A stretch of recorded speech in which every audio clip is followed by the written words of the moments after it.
Rero bantu banje nizere ko mumeze neza cyane, murakaza neza rero kuri iyi channel yacu yitwa Tech Twige. Muri iyi channel rero uyu munsi tugiye kurebera hamwe icyo bita Microsoft Word. Tugiye gutangira hamwe tureba icyo bita Microsoft Word. Intego y'iyi channel rero yitwa Tech Twige ni ukumenya ikoranabuhanga mu buryo bworoshye, waba warize cyangwa se utarize mwese birabareba. Cyangwa turi kurebera hamwe rero tugiye kureba introduction kuri Microsoft Word. Iki ni cyo cyambere tugiye gukora, no mu gikunda tuzakora igice cya kabiri.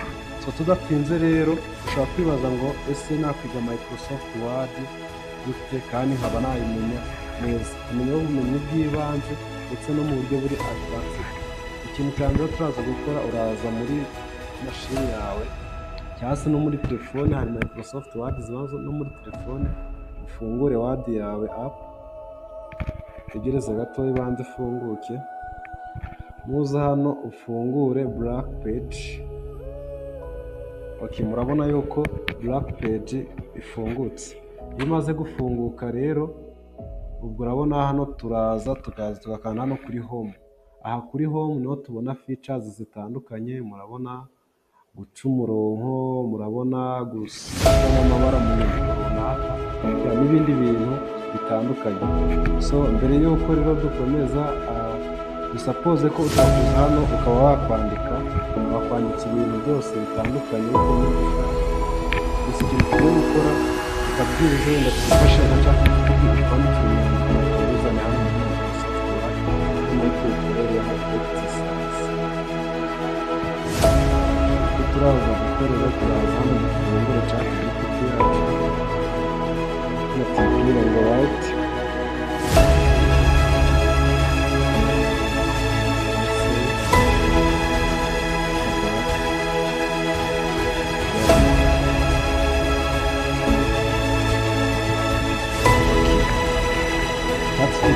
kudukorera aho umwandiko runaka.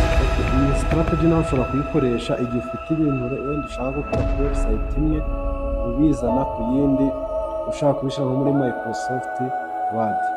Murabona neza rero chat GPT yo nta gitinda, ese dukorera umwandiko. Icyo turaza gukora, turaza dufate uyu mwandiko wacu tuze tuwuselecting, ukanda left click, then noneho ukajya movinga kasa. Murabibona, umanuke witonze, umanuke, then noneho uze kugeza hano huri.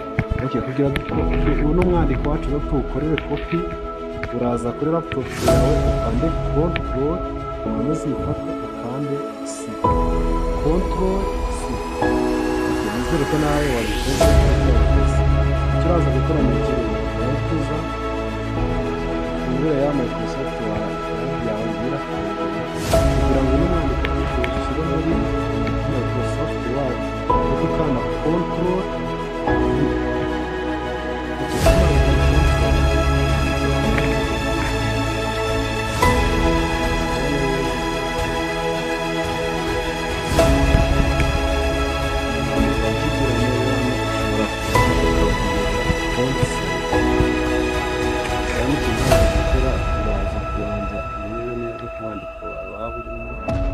bose. Urabona ko byose birimo amateka yose yadushiriyemo. Ikintu uraza gukora rero, uraza guselectinga uyu mwandiko wose. Guselectinga wose urakanda control A. Nukanda control A, ukora ku mwandiko wawe uraza guhita uba selected wose. Kugira rero uhitemo ibindi bintu runaka, icyo urakora uraza kandi right click n'uyikanda, urabona ko iri ahantu hameze iki. Icyo kintu cya mbere tugiye gukora, tugiye kuyongerera font size. Font size kugira tuyongere kugira ngo izi nyandiko zacu zizagaragare neza. Urabona neza uko tugiye kumanuka inyandiko zacu zigenda ziba tudakora wenda tukageza hano kuri 20. Ukimara kubirangiza rero, turi kubona ko umwandiko wacu wose uba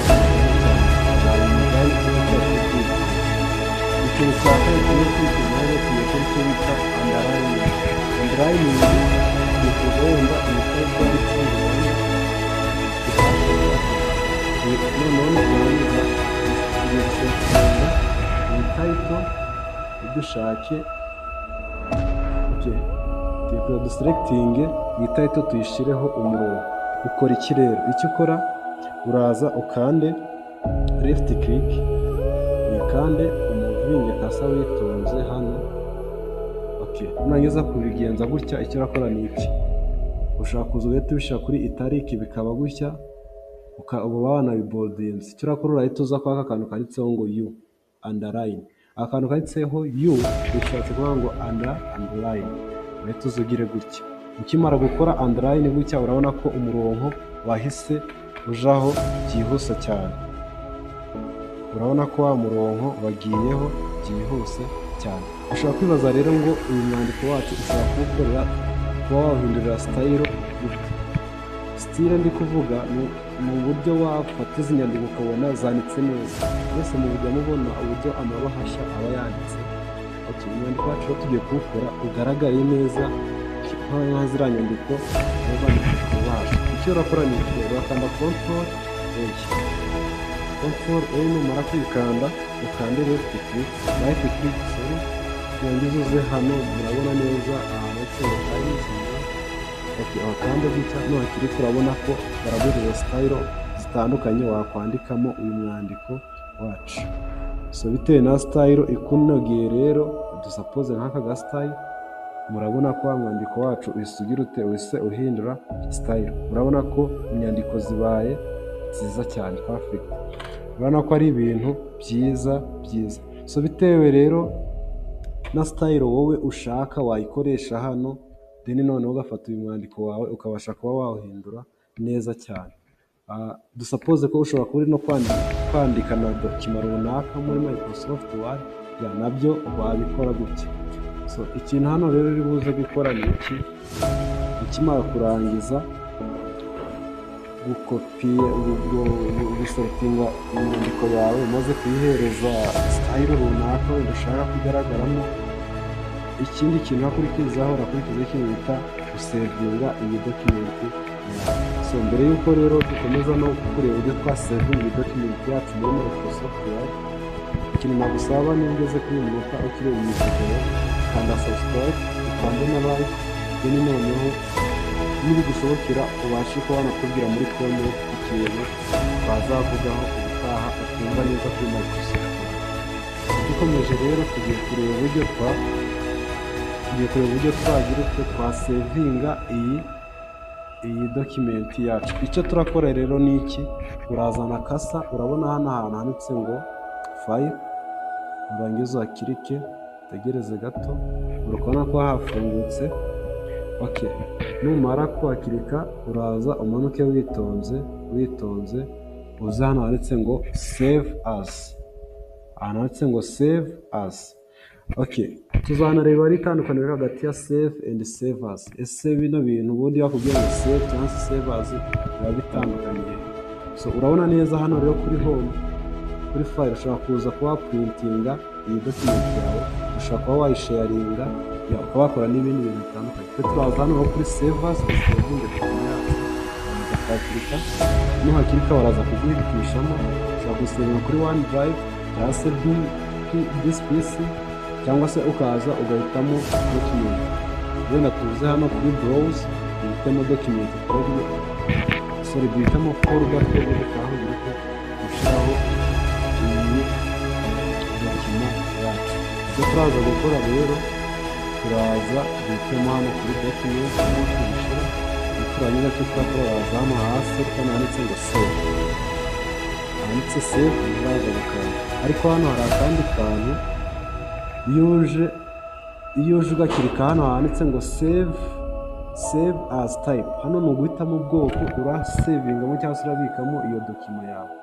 Iyo uje ukakanda hano urabona ko wahitamo ubwoko bugiye butandukanye, ushobora kuyisevinga nka PDF document cyangwa se ukayisevinga nka web page, biterwa n'ibyo ushaka. Ariko hano kubera ko bari muri Word, uraza uhitemo hano handitse ngo Word document, wahitemo gutya usevinge as Word document, noneho urahita uza ukande save. save ukimara kuyikanda mu by'ukuri iyi dokima yawe yahise igera hehe? Yahise igera mu zindi document. Reka koko tuverifayinge ko yaba yageze. Kirakora uraza uyiveho hano uze muri file yawe, nurangiza kunyuzamo uze wandikemo Rwanda. Tucyandikamo ngo Rwanda, muri kubona neza ko ya document yacu isize. Murabona yuko isize. Nifungura neza iraza gufungura muri Microsoft Word. Wow, uri kubona ko yahise ifunguka muri Microsoft. Hano ikintu uri buze gukora ni iki? Gusa hano ni nk'aho wayirangiye document yawe, wayikuye neza, wayikoze neza, washaringa n'abandi batandukanye. By'ukuri tugiye gukora summary y'ibintu twize. Ikintu cya mbere twize ni ugukora copy and paste. Copy and paste ukanda Control C. Uba ukoze copy, noneho ugakora n'icyo bita Control V. Control V ni ugupestinga bya bintu wakoreye copy. Mu by'ukuri ibyo ni isomo rya mbere twize. Irindi twize turebye uburyo wakwandura imirongo Word document, uburyo wayiha style, uburyo wakongera font size. Mu yindi video rero muzadushyire muri comment ibitekerezo byanyu, icyo mushaka kumenyekana muri Microsoft Word. Tuzareba n'ibindi bintu dushyiramo amakara n'andi madizayini atandukanye. So iyi channel rero ni Protect Twige. Welcome ni buri mushya uburyo ni bwo kandi subscribe kandi nawe niba hasanzwe ntibagire gukora like cyangwa se share. So ni byiza rero ko wanashiramo ikintu muri comment waba wifuza ko twavugaho muri twese. Intego y'iyi channel ni uko twese twamenya technology kandi ku buryo bworoshye, waba utarize cyangwa se utarize. So ndabashimiye rero, naho utaha Jarvis.